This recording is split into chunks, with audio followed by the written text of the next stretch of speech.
Called out on this because I called Donald Trump a wannabe dictator. It's because he is. It's because he is. Oh,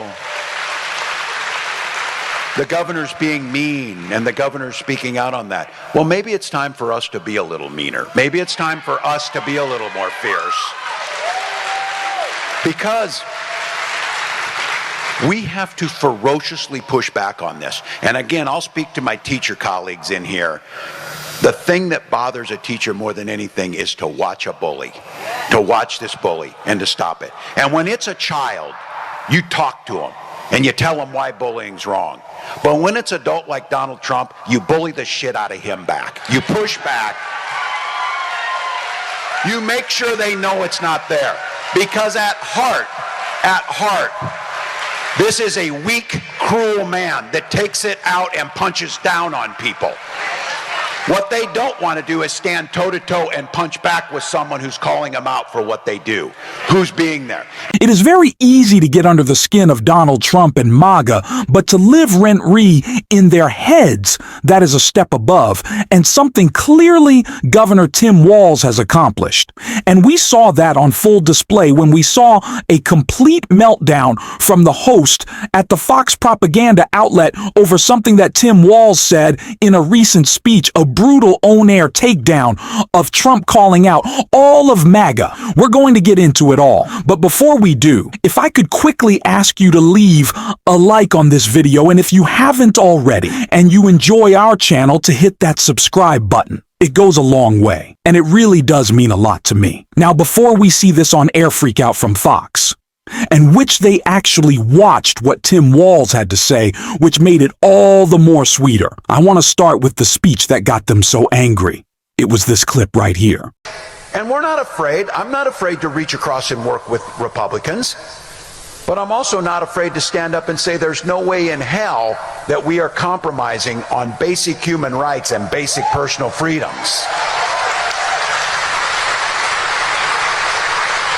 So now, we're one of the friendliest states to start a business in. So Democrats, get this. You can stand up for working people. You can stand up for labor unions. You can stand up for fair wage. You can stand up for the idea that healthcare is a human right. But you can also be, because all of those things make businesses healthier, make the economy healthier, make businesses grow. We're the party of business. We're the party of the economy. We're the party that grows personal wealth. And I'll tell you what, we're also one of the freest states in the country where you make your decisions. We trust you. We're no damn nanny state that tells you what to read and who you sleep with and whatever else you do. Those are your decisions. Those are your decisions.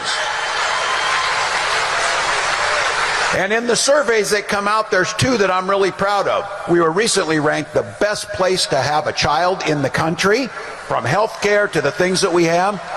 And I'll tell you what, this one, we dropped to second in this category, and we got a little more work to do, but I think this matters. When they rate all the 50 states, Minnesota ranks second in happiness. We are the second happiest state. And it's cold as hell, too, and we're still happy. No such thing as bad weather, just bad clothing. The reason I'll settle for second is Hawaii's first, so they're happy as heck.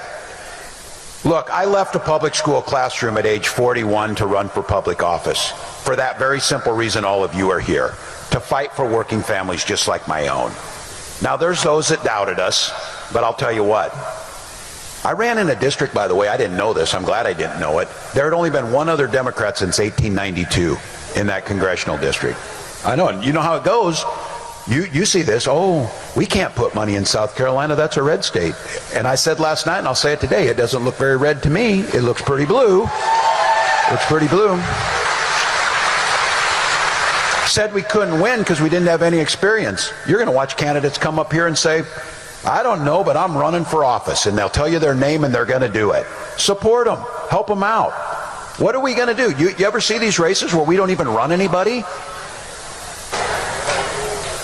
Look, we got them in Minnesota, trust me. We got these people who I don't know how they get elected, but I don't know South Carolina. This Nancy Mace thing is really something to me. I'm saying it. But just think about it. In 500 days, we work hard, we get somebody up here, she's got to answer for the damage she's done to people, and then you won't see her on TV anymore again, and you'll see someone else. And to the teachers out here, I'm going to encourage you this. You have to listen to people tell you that, oh, I don't know, you're overpaid, you only work 9 months out of the year. You know this. One of the reasons I ran for office, too, was I was sick and tired of people beating up on public servants, like our police, and like our firefighters, and like our teachers, and like our nurses. Look, none of us expected to get rich doing those jobs, but we didn't take a damn oath of poverty to do it. So you pay them. You pay them. And guess what happens when you do that? You get really good people who can afford to buy a house and raise their family, and they serve the rest of us. And the thing is for all of you out there, and I'm speaking to you public school teachers, this is one thing I learned when they told us we weren't going to do this. Just don't ever underestimate a public school teacher. They're pretty damn tough. They're a pretty damn tough group of folks. So look, it's a bit old school in this, and I'm doing some soul searching, and I was the guy who was there during this last one, but I'm convinced there's an appetite out there for this style of governing, this idea of competency, this idea of compassion, this idea of being able to get things done. When you poll people, they love our policies. So pretty normal speech from Tim Walz, right? Calling out the attack, the assault on our democracy, on our most important agencies and institutions from the Trump administration, how Democrats need to step up in our fight back against MAGA.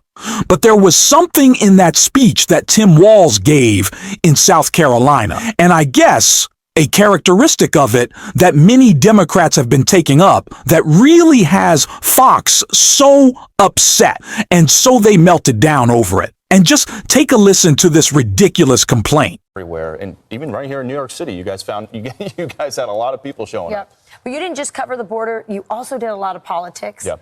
Which brings us to our next story, because Tim Walz, the former VP candidate for the Democrat Party, thank God they lost, right? When you see this footage. Here's Tim Walz with, now I think he's positioning himself to be considered as a presidential candidate in 4 years. He's trying to be taken more seriously now. Right, well, this clip proves it. Watch. Maybe it's time for us to be a little meaner. Maybe it's time for us to be a little more fierce. Because we have to ferociously push back on this. And again, I'll speak to my teacher colleagues in here. The thing that bothers a teacher more than anything is to watch a bully, to watch this bully and to stop it. And when it's a child, you talk to them and you tell them why bullying's wrong. But when it's adult like Donald Trump, you bully out of him back. You push back. Damn it, we should be able to have some fun and be joyful. And I mean, they're so cool with the F-bombs and the S-bombs and dropping all the curse words. That really makes them cool, I think. Yeah, actually, I think we have a little montage of the F-bombs. This is part of their strategy. Elon Musk. Trump. I don't swear in public very well, but we have to Trump. If you could speak directly to Elon Musk, what would you say? Off. This is what kicking the out of fascism looks like. Total bull. Absolute bull. I mean, look, when it comes to Tim Walz, I think like the tough guy act just isn't very credible on him. I mean, think about what he started the J.D. Vance is weird thing, right? Remember that? And, he was going after the Trump administration, tweeting about J.D. Vance. Okay, well, they get to go face to face on the debate stage, right? Remember what happened? I mean, like, let's call a spade a spade. Tim Walz laid an egg during that debate. He looked like a deer in the headlights. He was saying, I'm friends with school shooters. I mean, he was all over the place during that debate. He had the chance one-on-one to be the tough guy, go against Trump and Vance, look Vance in the eye, and he didn't perform during that debate. Yeah, I mean, I think the main problem was they try to present him as this alpha male, right? Like he was going to solve the male problem that the Democrats were having during their Brat summer of joy last summer. And it just failed. I mean, the first shot we had of him, he had jazz hands up. He wanted to put tampons in your son's bathrooms. And then, I mean, just to put a point on the weirdness of this guy, which was the irony, right? The projection of J.D. Vance is weird. This guy is so weird. And remember, his wife said, We opened the windows of the house so we could Smell the burning? Smell Yeah. the burning of Minneapolis so we could reflect on our whiteness. Yeah. These are strange people. And so, I mean, I wonder if the Democrats have learned their lesson, Charlie, from the last time. Maybe this should not be the standard bearer of the male problem that they have in the Democrat Party, or maybe he's just going to push forward. I really would have loved to have been in that Democrat strategy meeting where they were sitting around there like, okay, we got Tim Waltz. So what's our weakness here? Okay, he's really weird. So we need to come right out of the gate and call J.D. Vance weird. I think this is our only strategy. And as you point out, it totally backfired with the jazz hands and they can't load his gun and he can't. And trying to do things that he clearly was unable to do. And it clearly didn't land with men or connect with men. I mean, I think we have a graphic here showing kind of how young men voted from 2020 to 2024. This is a different.